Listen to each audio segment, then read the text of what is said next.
Sementara itu, pemirsa, BB POM di Manado juga menemukan cemaran mikrobiologi setelah melakukan uji sampel yang diambil dari makanan takjil di Minahasa Utara, Tomohon, dan Minahasa.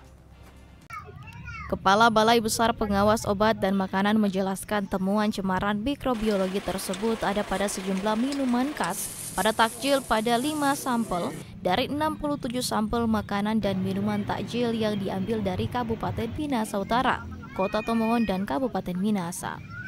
Di daerah yang sudah kami awasi di Minahasa Utara, Tomohon, dan Minahasa, total ada sekitar 67 sampel yang kita sudah sampling, kita uji.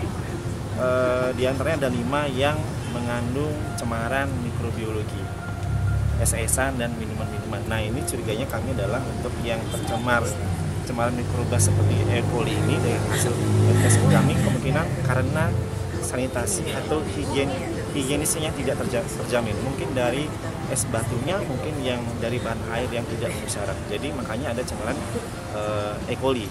Kalau untuk sampel yang lainnya semuanya memenuhi syarat, aman dari bahan berbahaya seperti boraks, vitamin B, formalin, dan metal hidro. Ia juga mengatakan adanya cemaran tersebut akibat tidak higienisnya makanan atau minuman yang dijual oleh para pedagang. Untuk itu, pihaknya juga mengimbau kepada warga yang hendak membeli takjil agar selalu memeriksa kebersihan makanan. Eka Putra, Kawanwa TV.